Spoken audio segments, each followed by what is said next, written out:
Hello students, good morning to all of you. अपने class 11th का second lesson पढ़ रहे हैं कोशिका एवं कोशिका चक्कर, और आज अपने इस लेसन का 5वां पार्ट पढ़ेंगे। इस 5वें पार्ट के अंदर अपना टॉपिक होगा कोशिका विभाजन, कोशिका विभाजन व महत्व। इससे पहले जो अपने पार्ट 4th किया था इस लेसन का, उस पार्ट 4th के अंदर अपने कोशिका के जो कोशिकांग होते हैं उनका अध्ययन किया था, और आज अपने सबसे पहले पढ़ेंगे कोशिका विभाजन के बारे में। तो पहले अपने हेडिंग लगाते हैं कि कोशिका विभाजन किसे कहते हैं। कोशिका विभाजन जब एक कोशिका से दो या दो से अधिक कोशिकाओं का निर्माण हो तो उसे अपने क्या बोलते हैं, कोशिका विभाजन। जैसे मान लो ये एक कोशिका है, इस एक कोशिका से या तो दो कोशिकाओं का निर्माण हो, ठीक है, कि इस एक कोशिका से या तो इन दो कोशिकाओं का निर्माण हो या एक कोशिका से 4 कोशिकाओं का निर्माण हो। इस प्रकार उसे अपने क्या बोलते हैं, कोशिका विभाजन। दोबारा अपने इसकी डेफिनेशन फिर पढ़ते हैं कि जब एक कोशिका से 2 कोशिकाओं का या 4 कोशिकाओं का निर्माण हो तो उसे अपने क्या बोलते हैं, कोशिका विभाजन। ये जो एक कोशिका है यहाँ पर, इसे अपने क्या बोल सकते हैं, जनक कोशिका या मात्र कोशिका। मतलब जो नई कोशिकाओं का निर्माण हो रहा है, जो नई कोशिकाओं का निर्माण हो रहा है वो किस कोशिका से हो रहा है, इस जनक कोशिका से। कौन सी कोशिका से, जनक कोशिका से, जिसे अपने क्या बोल सकते हैं, मात्र कोशिका। कि जब जनक कोशिका से 2 या 2 से अधिक कोशिकाओं का निर्माण हो तो उसे अपने बोलते हैं कोशिका विभाजन। जनक कोशिकाओं से जो नई कोशिकाएं बनती हैं, यहाँ पर जो नई कोशिकाएं बनी हैं, इन नई कोशिकाओं को अपने क्या बोलते हैं, ये जो नई कोशिकाएं हैं इन नई कोशिकाओं को बोलते हैं पुत्री कोशिकाएं। कौन सी कोशिकाएं, पुत्री कोशिकाएं। इस प्रकार ये जो नई कोशिकाएं बनी हैं, इन नई कोशिकाओं को अपने क्या बोलते हैं, पुत्री कोशिकाएं। दोबारा अपने इसकी फिर डेफिनेशन समझते हैं कि जब एक कोशिका से 2 या 2 से अधिक कोशिकाओं का निर्माण होता है तो उसे अपने बोलते हैं कोशिका विभाजन। ये जो कोशिका है, जिस कोशिका से नई कोशिकाएं बन रही हैं, उस कोशिका को बोलते हैं जनक कोशिका या मात्र कोशिका, और जो नई कोशिकाएं बनती हैं उन कोशिकाओं को अपने क्या बोलते हैं, पुत्री कोशिकाएं। तो ये थी इसकी परिभाषा कि कोशिका विभाजन क्या होता है। अब यहाँ पर अपने पास 2 कंडीशनें आई हैं कि या तो कोशिका से 2 पुत्री कोशिकाओं का निर्माण होगा या 4 पुत्री कोशिकाओं का निर्माण होगा, ठीक है। इसे अपने समझना है, लेकिन उससे पहले अपने समझते हैं इसके प्रकार के बारे में कि जो कोशिका विभाजन है वो 3 प्रकार का होता है, या 2 प्रकार का भी अपने कह सकते हैं। कौन कौन सा, समसूत्री विभाजन,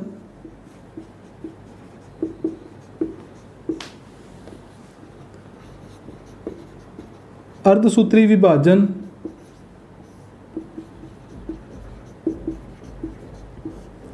और एक होता है असूत्री विभाजन, ठीक है।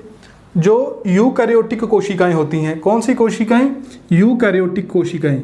उन यूकैरियोटिक कोशिकाओं में कौन सा विभाजन होता है, यूकैरियोटिक कोशिका, ठीक है। यूकैरियोटिक जो कोशिका होती है उसमें कौन सा विभाजन होता है, समसूत्री विभाजन और अर्धसूत्री विभाजन। अपने कह सकते हैं कि यूकैरियोटिक कोशिकाओं में 2 प्रकार का विभाजन होता है। कौन सा, समसूत्री विभाजन और अर्धसूत्री विभाजन। और जो प्रोकैरियोटिक कोशिका होती है, कौन सी कोशिका, प्रोकैरियोटिक कोशिका। प्रोकैरियोटिक कोशिका में कौन सा विभाजन होता है? असूत्री विभाजन होता है। ठीक है, पहले अपने पढ़ा था कि कोशिका विभाजन किसे कहते हैं। फिर अपने देखा कि दो प्रकार की कोशिकाएं होती हैं, यूकैरियोटिक कोशिकाएं और प्रोकैरियोटिक कोशिकाएं। यूकैरियोटिक कोशिका के अंदर कोशिका विभाजन कितने प्रकार का है? 2 प्रकार का है। कौन कौन सा? समसूत्री विभाजन और अर्धसूत्री विभाजन। और जो प्रोकैरियोटिक कोशिका होती है उसमें सिर्फ एक ही प्रकार का कोशिका विभाजन होता है। कौन सा? असूत्री विभाजन। ठीक है, इसके बाद अपने पढ़ते हैं कोशिका चक्कर के बारे में। कोशिका चक्कर नेक्स्ट अपनी हेडिंग है इसमें, कोशिका चक्कर। कोशिका चक्कर को इंग्लिश में कहते हैं सेल साइकिल। क्या बोलते हैं? Cell cycle. तो कोशिका चक्कर क्या होता है कि कोशिका विभाजन के दौरान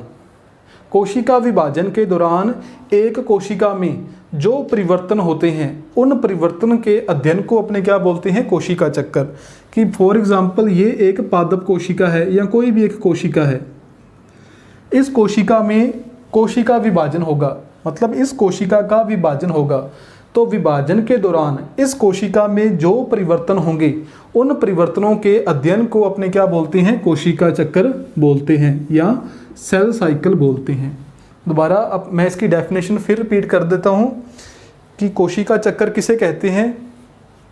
कि कोशिका विभाजन के दौरान एक कोशिका में जो परिवर्तन होते हैं उन परिवर्तनों के अध्ययनों को कोशिका चक्कर कहते हैं। ठीक है, ये कोशिका चक्कर 2 भागों में विभाजित होता है।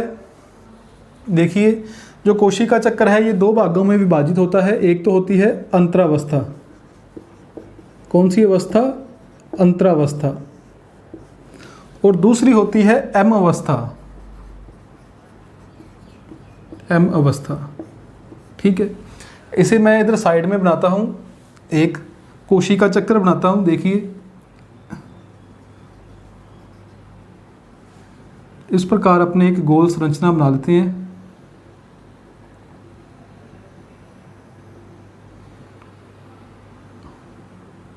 ठीक है, ये एक चक्कर है। इस चक्कर के अंदर मैंने आपको क्या बताया है कि जो कोशिका चक्कर है वो कितने भागों में विभाजित है? 2 भागों में विभाजित है। कौन सा? एक तो अंतरावस्था, दूसरी एम अवस्था। इसे मैं इस प्रकार विभाजित कर देता हूं। ये हो गए 2 भाग। ठीक है, इसमें से जो ये वाला भाग है इतना यहां तक, ये कौन सा भाग है? अंतरावस्था। कौन सा? अंतरावस्था।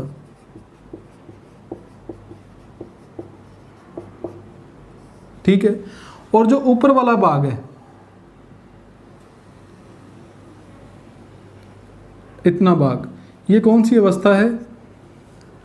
एम अवस्था। कौन सी अवस्था? एम अवस्था। ठीक है, ऊपर वाले को 1 मिनट अपने साफ कर देते हैं जो ये लिखा हुआ है।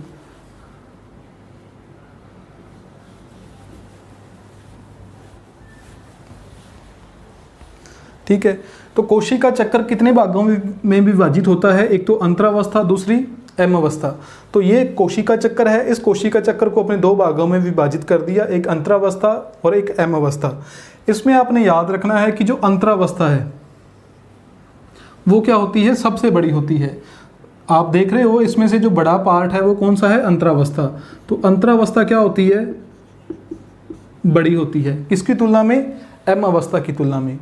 नेक्स्ट आपने पढ़ना है कि जो अंतरावस्था होती है इसको भी आगे 3 भागों में विभाजित कर देते हैं इस प्रकार।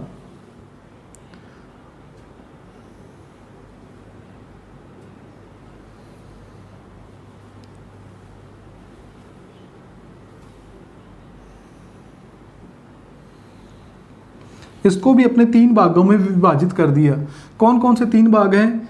ये है G1, ये है S और ये है G2। ठीक है।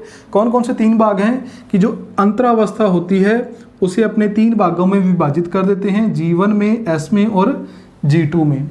फिर आगे अपनी M अवस्था। M अवस्था समसूत्री विभाजन में अलग होती है, अर्धसूत्री विभाजन में अलग होती है, लेकिन M अवस्था है इसको भी अपने 2 भागों में विभाजित करते हैं। कितने भागों में विभाजित करते हैं? 2 भागों में। देखिए इस प्रकार, यहाँ इस प्रकार अपने इसे विभाजित कर देते हैं, ठीक है। इसमें से ये वाला जो पोर्शन है, ठीक है, इतना पोर्शन यहाँ से लेकर यहाँ तक, इसे अपने क्या बोलते हैं? केंद्रक विभाजन अवस्था। केंद्रक विभाजन, ठीक है। और ये वाला भाग है जो यहाँ से लेकर यहाँ तक, इसे अपने बोलते हैं कोशिका द्रव्य विभाजन। कोशिका द्रव्य विभाजन, ठीक है। कि अंतरावस्था को 3 भागों में बांटते हैं, G1, S और G2 में, और जो M अवस्था होती है उसको भी अपने 2 भागों में बांट दिया। किसमें? एक तो केंद्रक विभाजन और दूसरा कोशिका द्रव्य विभाजन। फिर ये वाला भाग जो केंद्रक विभाजन है इसको भी 4 भागों में बांटा होता है। देखो कौन कौन से 4 भाग होते हैं इसके? एक भाग, ये 2 भाग, इस प्रकार ये 4 भाग होते हैं। कौन कौन से? एक तो होता है प्रोफेज, मेटाफेज, एनाफेज और टीलोफेज, ठीक है। इनको अपने इधर साइड में लिख लेते हैं, इसे अपने साफ कर देते हैं।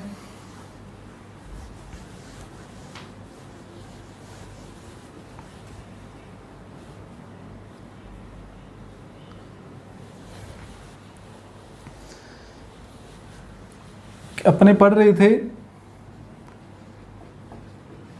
कोशिका चक्कर। कोशिका चक्कर को अपने कितने भागों में विभाजित किया? 2 भागों में। कौन कौन से? अंतरावस्था और M अवस्था, ठीक है। जो M अवस्था है, यहाँ पहले अपने पढ़े अंतरावस्था के बारे में। अंतरावस्था को फिर अपने 3 भागों में विभाजित कर दिया था, G1, S और G2, ठीक है। और जो M अवस्था है इसको अपने 2 भागों में विभाजित किया है। कौन सी? एक तो केंद्रक विभाजन और दूसरा कोशिका द्रव्य विभाजन। इसके बारे में आपने आज नहीं पढ़ना, पहले अपने पढ़ते हैं, आज पढ़ेंगे अपने अंतरावस्था के बारे में। तो अंतरावस्था को अपने 3 भागों में विभाजित किया है, G1, S और G2।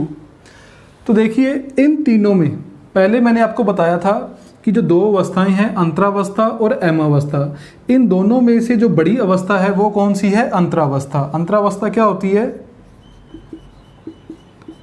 बड़ी होती है। लेकिन जब आप इस अंतरावस्था में देखोगे तो ये 3 भागों में विभाजित है, लेकिन सबसे बड़ा भाग कौन सा है? G1। तो जो अंतरावस्था का G1 भाग होता है वो क्या होता है? सबसे बड़ा भाग होता है। G1 में आपने कौन कौन से पॉइंट याद रखने हैं कि ये सबसे बड़ी होती है, ये अवस्था सबसे बड़ी होती है। मतलब इस अवस्था के अंदर कोशिका की सबसे ज़्यादा वृद्धि होती है, ठीक है। कि जो वृद्धि है कोशिका की इस अवस्था में क्या होती है? सबसे ज़्यादा होती है। जब कोशिका विभाजन हो रहा होता है तो G1 अवस्था के अंदर, जब कोशिका विभाजन हो रहा होता है तो G1 अवस्था के अंदर RNA व प्रोटीन का निर्माण होता है। किसका निर्माण होता है?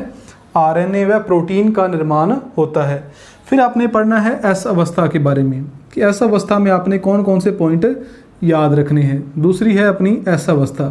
तो देखिए आपने S अवस्था में पहला पॉइंट आपने क्या याद रखना है कि G1 अवस्था में तो RNA और प्रोटीन का निर्माण होता है, लेकिन S अवस्था में DNA व हिस्टोन प्रोटीन का निर्माण होता है। DNA व हिस्टोन प्रोटीन का निर्माण होता है। जीवन अवस्था में किसका निर्माण हुआ था? आरएनए व प्रोटीन का। और एस अवस्था में किसका निर्माण होता है? डीएनए व हिस्टोन प्रोटीन का। एस अवस्था से पहले जो गुणसूत्र हैं वो अपने को इस प्रकार के दिखाई देते हैं, इस प्रकार के दिखाई देते हैं। लेकिन जब एस अवस्था कंप्लीट हो जाती है तो एस अवस्था में किसका निर्माण होता है? डीएनए का। तो जो गुणसूत्र हैं वो क्या हो जाते हैं? जो डीएनए है, डीएनए क्या हो जाता है? डबल हो जाता है इस प्रकार। तो जो गुणसूत्र अपने को इस प्रकार का दिखाई देता है, ठीक है, क्योंकि यहाँ पर किसका निर्माण हुआ है? डीएनए का निर्माण हुआ है, मतलब डीएनए का प्रतिकर्तन हुआ है, ठीक है, यहाँ डीएनए का रेप्लिकेशन हुआ है। तो ऐसा अवस्था में आपने याद रखना है कि इसमें डीएनए व हिस्टोन प्रोटीन का निर्माण होता है। फिर आपने पढ़ना है G2 अवस्था के बारे में। किसके बारे में? G2 अवस्था के बारे में।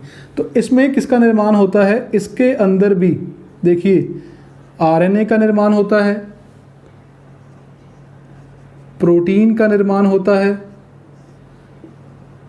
एटीपी का निर्माण होता है और एमआरएनए। यहाँ पर जो आरएनए बनता है वो कौन सा बनता है? एमआरएनए। ये अपने पॉइंट याद रखने हैं कि कोशिका चक्कर किसे कहते हैं? कि कोशिका विभाजन के दौरान कोशिका में जो परिवर्तन होते हैं उन परिवर्तन के अध्ययन को कोशिका चक्कर कहते हैं। कोशिका चक्कर को दो भागों में विभाजित किया, अंतरावस्था और एम अवस्था, ठीक है। जो अंतरावस्था है ये एम अवस्था की तुलना में क्या होती है? बड़ी होती है। अंतरावस्था को भी तीन भागों में विभाजित कर सकते हैं, G1, S और G2। जो जीवन अवस्था है ये सबसे बड़ी होती है। यहाँ पर आप देख सकते हो जीवन अवस्था S और G2 की तुलना में क्या होती है? बड़ी होती है। जीवन अवस्था के अंदर जो कोशिका की सबसे ज़्यादा वृद्धि होती है और इस अवस्था में आरएनए व प्रोटीन का निर्माण होता है। फिर सेकंड आती है एस अवस्था। एस अवस्था में डीएनए व हिस्टोन प्रोटीन का निर्माण होता है। किसका निर्माण होता है? डीएनए व हिस्टोन प्रोटीन का। और थर्ड आती है G2 अवस्था, जो अंतरावस्था की तीसरी स्टेज है G2 अवस्था। इसके अंदर भी आरएनए और प्रोटीन का निर्माण होता है और जो आरएनए बनता है वो कौन सा बनता है? एमआरएनए। और इसके साथ साथ किसका निर्माण होता है? एटीपी का निर्माण होता है, ठीक है। जो एम अवस्था है, ठीक है, एम अवस्था को अपने कितने भागों में विभाजित किया था? एक तो केंद्रक विभाजन वाली अवस्था और दूसरी कोशिका द्रव्य विभाजन वाली अवस्था। तो जो केंद्रक विभाजन है वो दो तरह से हो सकता है, ठीक है। मैंने आपको बताया था कि जो यूकैरियोटिक कोशिकाएं होती हैं उनमें कितने प्रकार का कोशिका विभाजन होता है? एक तो समसूत्री और दूसरा अर्धसूत्री। तो जो समसूत्री विभाजन है उसमें अलग तरह से केंद्रक का विभाजन होगा और जो अर्धसूत्री विभाजन है उसमें अलग तरह से केंद्रक का विभाजन होगा। लेकिन सबसे पहले अपने पढ़ेंगे समसूत्री विभाजन के बारे में कि समसूत्री विभाजन में केंद्रक का विभाजन कैसे होता है। तो इसके बारे में तो पढ़ेंगे अपने नेक्स्ट लेक्चर के अंदर। तो सबसे पहले आज अपने रिपीट कर लेते हैं कि आज अपने क्या पढ़ा है। तो आज अपने सबसे पहले पढ़ा कि कोशिका विभाजन क्या होता है, कोशिका विभाजन किसे कहते हैं। तो जब एक कोशिका से दो या दो से ज़्यादा कोशिकाओं का निर्माण होता है तो उसे अपने बोलते हैं कोशिका विभाजन, ठीक है। जो कोशिका विभाजित होकर नई कोशिकाओं का निर्माण करती है उस कोशिका को अपने क्या बोलते हैं? जनक कोशिका या मात्र कोशिका। मतलब जिस कोशिका में विभाजन होता है उसे अपने बोलते हैं जनक कोशिका या मात्र कोशिका। और जो नई कोशिकाएं बनती हैं उन्हें अपने कहते हैं पुत्री कोशिकाएं। कोशिका विभाजन यूकैरियोटिक कोशिकाओं में दो प्रकार का होता है, एक तो समसूत्री और दूसरा अर्धसूत्री। और जो प्रोकैरियोटिक कोशिकाएं हैं उनमें कौन सा विभाजन होता है? असूत्री विभाजन। फिर आपने पढ़ा था कोशिका चक्कर के बारे में कि कोशिका विभाजन के दौरान चाहे वो अर्धसूत्री विभाजन हो चाहे वो समसूत्री विभाजन हो, कि कोशिका विभाजन के दौरान कोशिका के अंदर जो परिवर्तन होते हैं उन परिवर्तनों के अध्ययन को कोशिका चक्कर कहते हैं।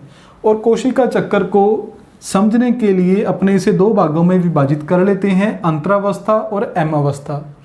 अंतरावस्था बड़ी होती है, एम अवस्था छोटी होती है। कैसे? कि मान लो एक कोशिका 24 घंटे में विभाजित होती है तो उसमें से जो मैक्सिमम टाइम है वो किस में लगता है? अंतरावस्था में। एम अवस्था में कम टाइम लगता है। तो अंतरावस्था 3 भागों में विभाजित है, G1, S और G2। इनमें से भी सबसे बड़ी कौन होती है? G1 अवस्था सबसे बड़ी होती है। तो इसी कारण इस अवस्था के अंदर कोशिका की सबसे ज़्यादा वृद्धि होती है, मतलब कोशिका विभाजन के लिए तैयार हो जाती है। और G1 अवस्था के अंदर RNA व प्रोटीन का निर्माण होता है। फिर है S अवस्था। S अवस्था के अंदर DNA व हिस्टोन प्रोटीन का निर्माण होता है। यहाँ पर DNA डबल हो जाता है क्योंकि DNA का रेप्लिकेशन हो जाता है। और बाद में G2 अवस्था, तो G1 और G2 सेम है। G1 के अंदर किसका निर्माण हुआ है? RNA व प्रोटीन का। G2 के अंदर भी किसका निर्माण होगा? RNA व प्रोटीन का। जो RNA बनेगा वो कौन सा होगा? mRNA, लेकिन इसके साथ साथ यहाँ पर ATP का निर्माण भी होता है। तो ये अपनी अंतरावस्था कंप्लीट हो जाती है। इसके बाद M अवस्था। M अवस्था को अपने 2 भागों में विभाजित करते हैं, एक तो केंद्रक विभाजन अवस्था और दूसरी कोशिका द्रव्य विभाजन अवस्था। जो केंद्रक विभाजन अवस्था है ये समसूत्री विभाजन में अलग प्रकार से होती है और अर्धसूत्री विभाजन में अलग प्रकार से होती है। लेकिन जो अंतरावस्था है ये समसूत्री विभाजन और अर्धसूत्री विभाजन के लिए एक जैसा ही होता है। जो अंतरावस्था है ये समसूत्री विभाजन और अर्धसूत्री विभाजन के लिए एक जैसी होती है, लेकिन जो केंद्रक विभाजन है ये समसूत्री विभाजन के लिए अलग होता है और अर्धसूत्री विभाजन के लिए अलग होता है। तो अपने कह सकते हैं कि ये कंप्लीट कोशिका चक्कर है। इस कोशिका चक्कर में से जो इतना भाग है ये तो समसूत्री और अर्धसूत्री विभाजन के लिए क्या रहेगा? सेम ही रहेगा।